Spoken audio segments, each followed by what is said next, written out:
Barbados is music.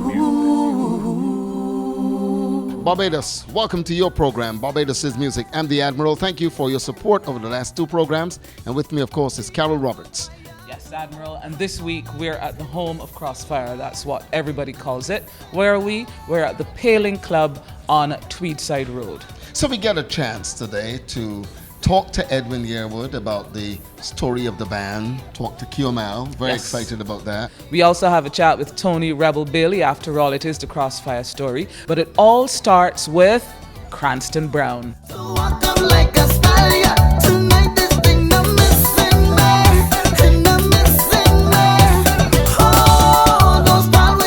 You know, it's really strange for me to be sitting in this location because I spent many a night standing, either propping up an upright or traversing to and from the bar or just getting on bad in front of the stage, usually to Krosfyah, a couple of times even Spice and Company. I'm talking about the Paling, and with me is owner/proprietor of the Paling, Cranston Brown. This is strange, Cranston. It is strange. But it's always a nice feeling. But it's always a nice feeling. Let's start at the beginning. What was this property used for before it became the Paling? It was actually our family home. Oh, so you grew up here? Yes, that's where we grew up. Yeah, all the Brown family. Around what time are we talking about? That would have been in the 70s. We would have moved out. 60s, 70s. What led you to the decision to turn it into a band house and then eventually a nightclub? When it was a family home, it was always like the hub. 7 boys in the family. All of us had friends at school and then. So weekends and so on, everybody would come and kind of meet here. And so it was always that lively spot. And after I started my band, we started at Rock on the roof deck, and we moved to the Paling as the mass camp. And it was my Kaduma band.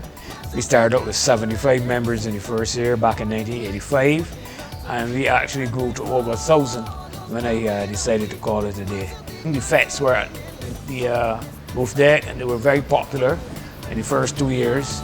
So when we got here, I turned the yard into the fete spot, and it just worked. I remember many a crop over time coming to fetes here, and as you walk past the open windows, there were people inside literally making their costumes. Yes, that was the feeling, and I think that's what's missing from the mass camps today.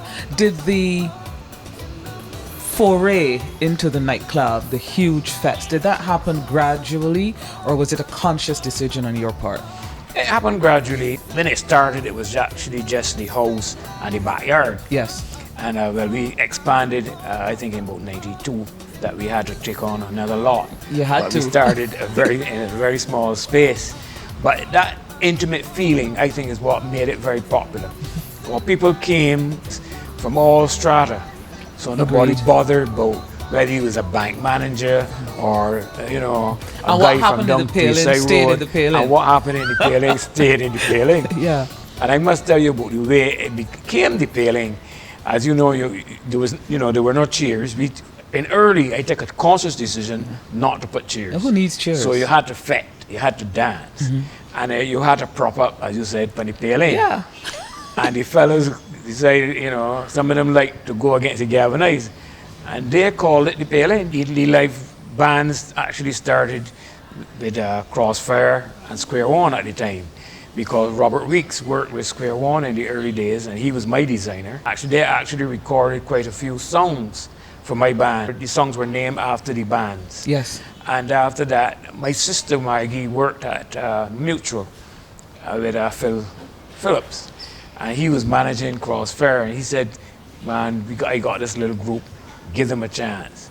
And I brought in Krosfyah, and they played almost flat down on the ground. I remember. Yeah, no stage. In a little garage area we had, and that was the start of it. Yeah. So from there on, this was almost like the home of Krosfyah, and it just grew from there. And then we brought in bands, Spice and Company, bands out of Trinidad, and so on. When did you know that you see this band Krosfyah, this band is destined for great things? Well, from early on, because the people just loved Krosfyah. Any night that I had Krosfyah here, the place was packed. capacity. The people just loved them, and it was a natural fit. I want to end on a light note, though. Do you have any one memory that stands out in your mind as just like, wow, this is a all-time favorite Palin memory for you?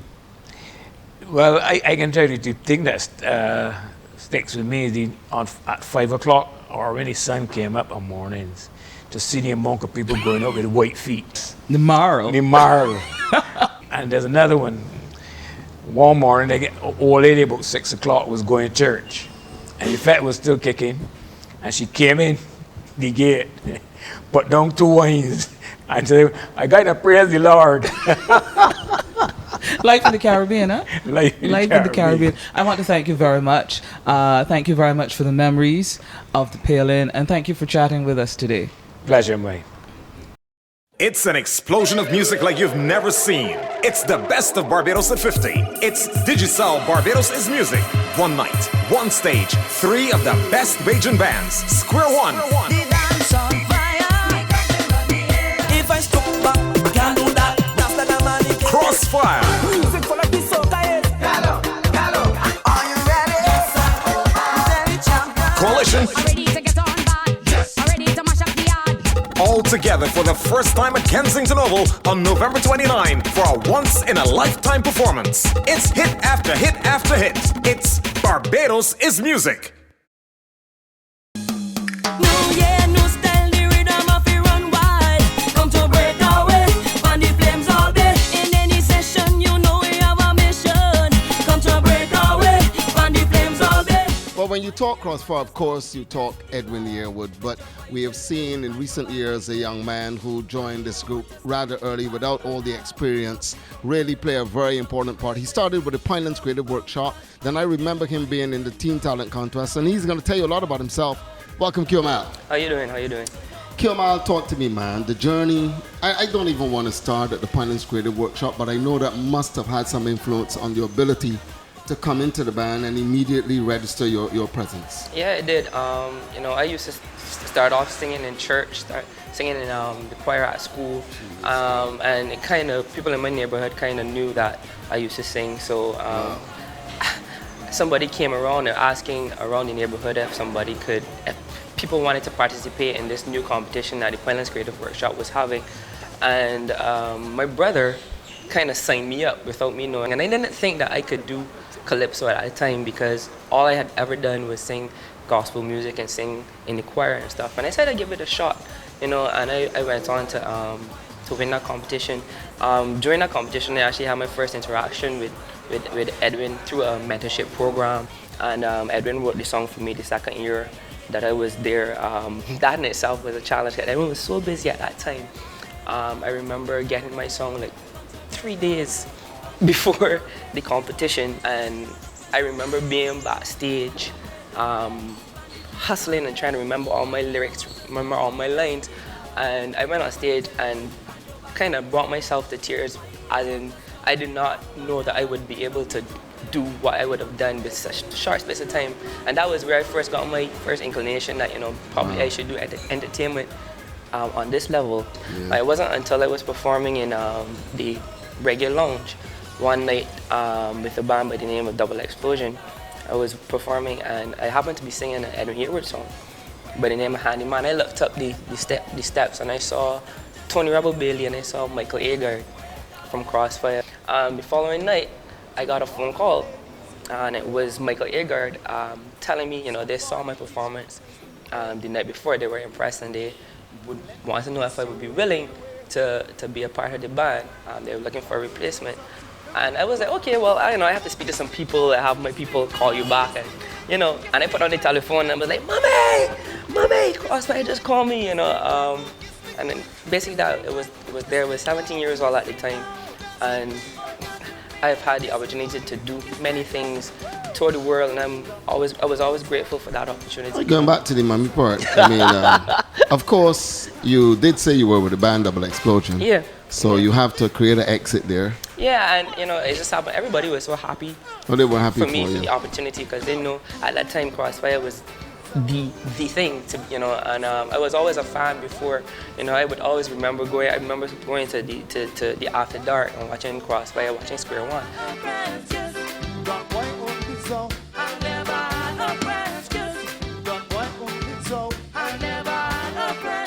Was it a struggle to find yourself? You're battling with several things. Yeah. You're battling with the legacy of Edwin. There's a particular song that Krosfyah is coming with.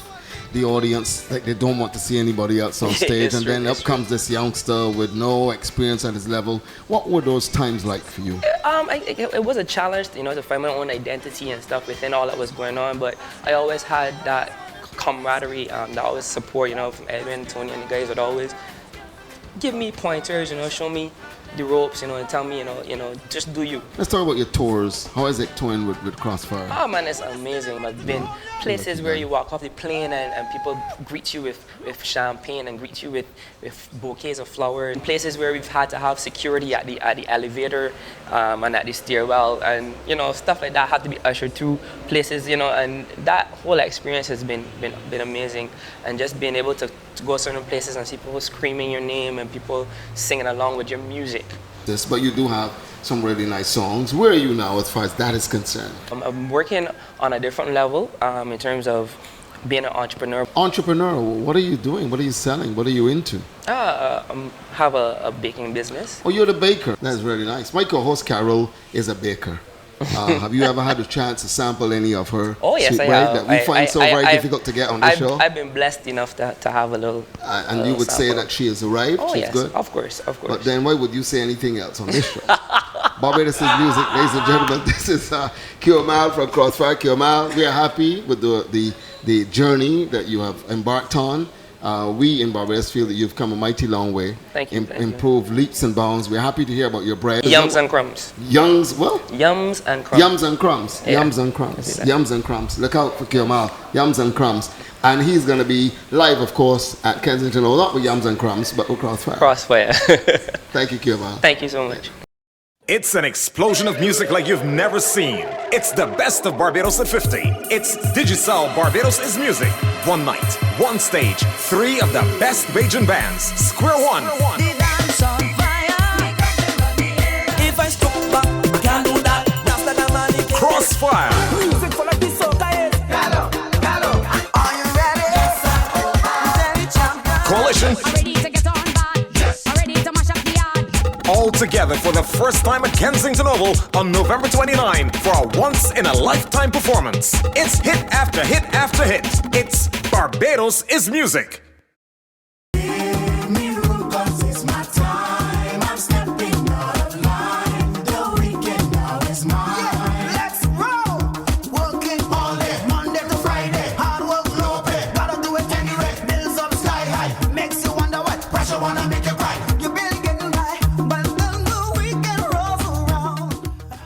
They call him the quiet one in Krosfyah, Tony Rebel Bailey.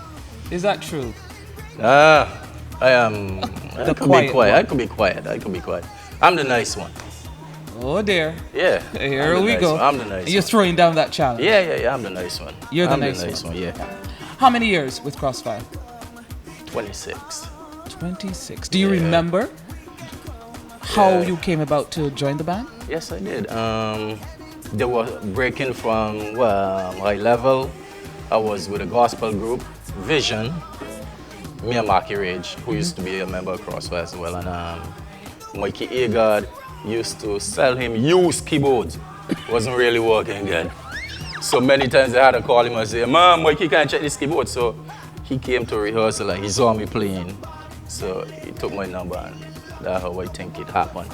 So they split from high level and I joined. Krosfyah. Yeah, Krosfyah. The transition from a gospel band to a secular band, was that a challenge for you? No, it wasn't really because like them days I used to practice to your radio. Whoever come on, I tried to like catch a chord, like quick. That's how I used to practice to Okay. it. So it wasn't hard. I knew basically all that they threw at me. How did you get started in music? Why? Not why, but let's talk about your love of music. Yeah, it was early, and I think my entire family is like, Musical? musical, and I have like a great grandfather who lived in Tobago. Entire family is just musical. Adrian Bailey, my mom, my sisters, all of them, just musical. Who can't play, sings. Yeah. Why the guitar for you? It's action, man. I mean, Jimi Hendrix, you can't go no wrong with this. And like, keyboards and stuff like that, to me, tend to be like boring, sitting around, you know, like, you're not to like hold a guitar up front and posing and things. Like, But we never, how often do we see you do that though with Krosfyah? not nowadays. You know, like your knees get too brutal and stuff like that to handle that. But like, back in the day, it was action, you know. You know, I think you got the nickname of the quiet one because we can't remember too many times, if ever, seeing you walking up, going across the stage and all the rest. That's Edwin and Keo Miles Quimby. and Quimby's job. Pastor Quimby. Yeah, but how do you see your role in the band? If they're the Walker Uppers, what's Tony Bailey? My role in band is to keep it together. I mean, like from a musical... Rhythm-wise. Yeah, musical point of view, like from the rehearsals. I'm the stickler for like getting it right. But that's my role really and truly. To help with the rest, help us. Robert Weeks said that. And the sound that is Krosfyah. I can tell, most people can tell a Krosfyah tune as opposed to a Square One tune, as opposed to even a Marshall tune. Let's talk about the Krosfyah sound. I think that has to do a lot with Yearwood as well, and he's so distinct. I mean, like his voice is beyond. And I don't know if my Vinci background with like how we hear music, they would more of African feel, a high life kind of guitar kind of thing. Like. You got a guitar? Show me.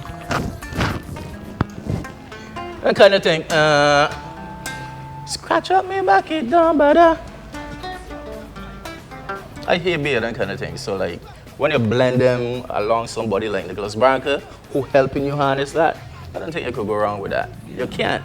You know what I mean? So. We got it, there's the retreat, walks at the feet, pull up our feet, oh my God, good job, 100%, rough rider, we never chill, rough rider, we have to work, rough rider, work out, rough rider, 100%, rough rider. But are you still enjoying it? Yeah, me personally enjoy it, but there's a batch of youngsters around us that help me do that, you know, so that's good. Keep you young. Yeah, man. Well, I don't know about young part, but like, they keep me happy, which that is good, you know. That's enough for me. Keeping me happy, that is good. The last time we met up at the Starcom Network, you had talking about a bunch of young people, a bunch of young people that you were working with and that you were mentoring. Is that where you're veering more towards nowadays? Yeah. Very much so, and that is important because music of the island need to like go on. The Wakims and these people is who I think the thing should be handed over to. Yeah. So we do have a good base of young talent. Yeah, we do.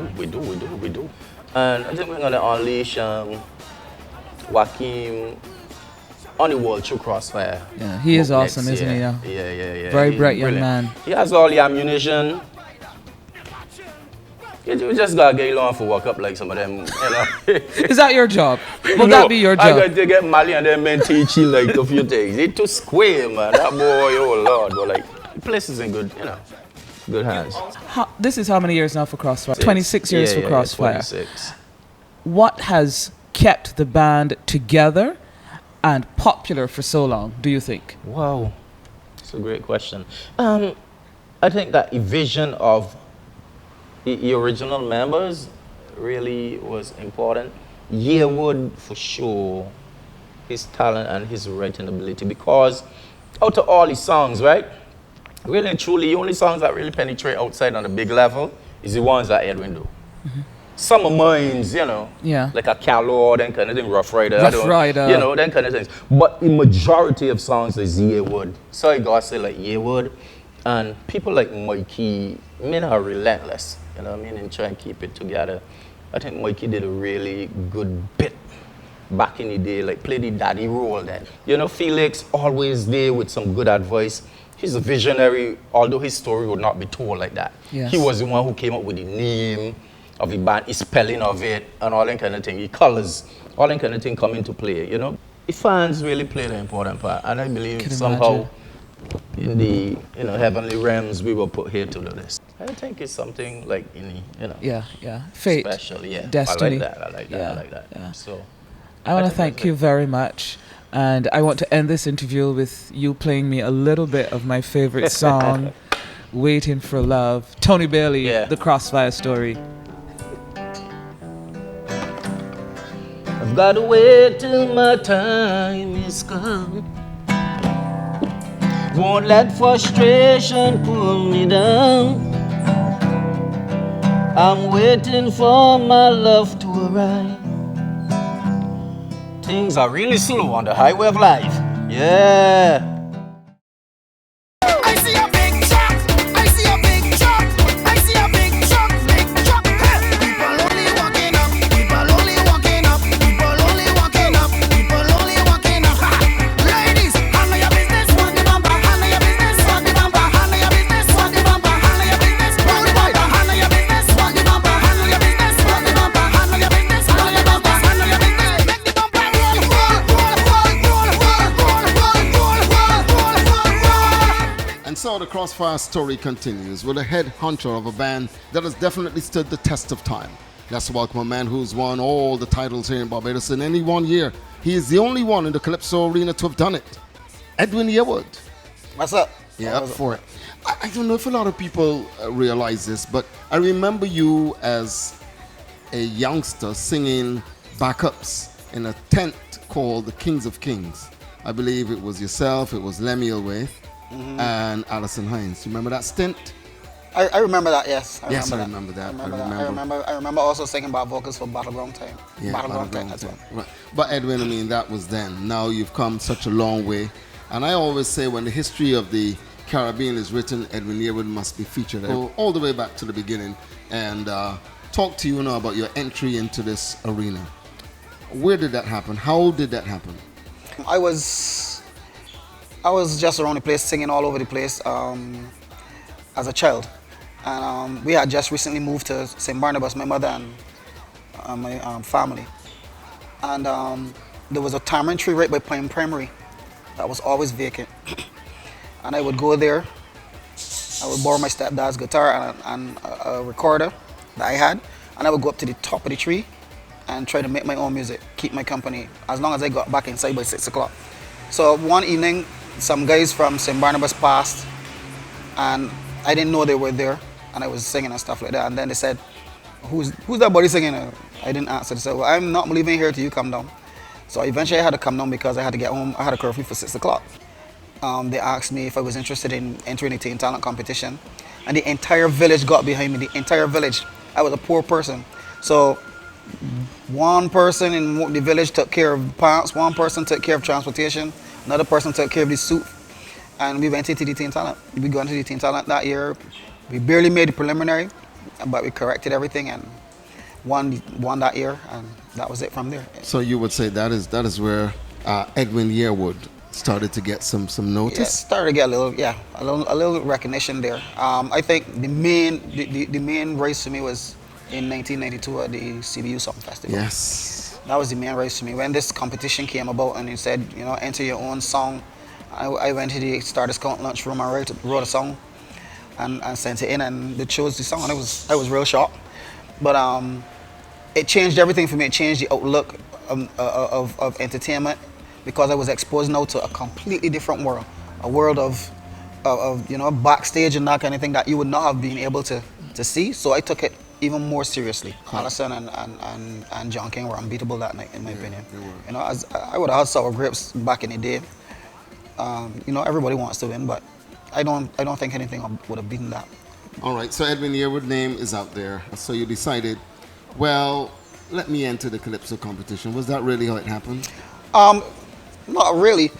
What happened was that Bacchanal, I can't remember the name of the tent, but the Mad Comedians had put on the first tent, and they were looking for people to be in the tent. So they came across and asked if I would be in the tent. So I said yes, seeing that we do soca all the time. We get in trouble on the hotel circuit for doing soca in the hotels in those days, and we never stopped. I remember one year, one hotel manager came up to us and said, the next time Krosfyah play soca music in this hotel, I'm going to pull the plug. It didn't end well. So from there, what happened was that we decided, well, maybe I shouldn't just be in the tent. Maybe I should do some other things in the tent. And I said to them, well, I always wanted to do this thing. I wanted to be in competition. So they said, which competition? I said, well, I wanted to go into the Pickety Crop. So I wrote Voice in my head, and Phil had called and told me that there was another competition coming on stream called the Party Monarch. And everything just happened one after the next. We looked in the paper and saw that there was a big picture of a gentleman, a person died from a stabbing incident on the front page. It was very graphic in those days. And Obadeli Thompson was on a back page in a little, he had just broken a world record as a junior, and he was on a little thing in the back page. So I just thought, maybe that's it. Maybe we should try to highlight the young people and show people that they're young people. They're doing more positive things than what is happening in the front page. And it started from there, and within an hour or so, the idea for the song came. I went home, wrote the song, and we had a relationship that had just again began that year with Nicholas Branca. Yeah, and you know, we sat and we said, well, we want to be different. And we looked at each other and we said, you know, we can get some good licks for these songs. I said, yeah, probably. But we went ahead, and this is where. How much do you credit Nicholas Branca for where you are now? I think you have to credit Nicholas with a large percentage of not just me, what was happening in the times in 1990 up and probably to about 2000, 2001. I think he had a huge influence around the Caribbean and beyond. What is it about Krosfyah? You've been able to survive the test of the bands. A lot of bands since Krosfyah have come and gone. When you listen to some of the different fans around the world, you understand why Krosfyah might have lasted as long as it did. From the standpoint of, I have fans from Africa who would have emailed me and said, you know, I drive 4 hours to work, and you know what keeps my company all the way to work? The Krosfyah CD, Krosfyah album. Because it wasn't just jump up music. And when you pass Pump Me Up, you get to something like Voice in My Head or something greater, which was something more of a very inspirational kind of song, you know. So it was. We have always had a really decent balance in terms of fans who would follow something like Voice in My Head, fans who would follow something like Obadeli, fans who would follow something like Start Passe. The road is mine. The road is mine. The road is mine.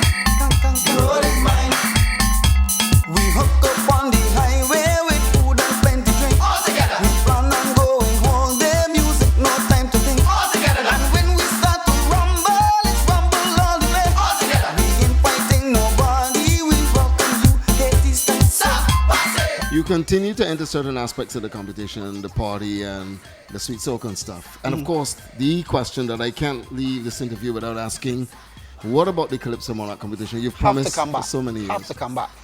For me, that is like boxing. You can't go in a ring unprepared. You can take a chance. You can take a chance. Only one and only, Muhammad Ali. So you would say all is good and well with Krosfyah?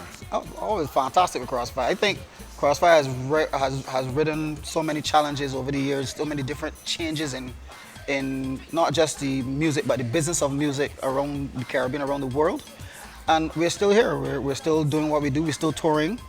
We're still making good music, and we're still having a turnout like something else. We're still having people come to the shows and be a part of what we're doing in a big way. Wow, Admiral, what a story, the Krosfyah story. Really, really nice, really good. Particularly, I know we know Edwin. We know Edwin's travels, but QML, I wanted to hear the story from QML, being so nervous coming into such a big band.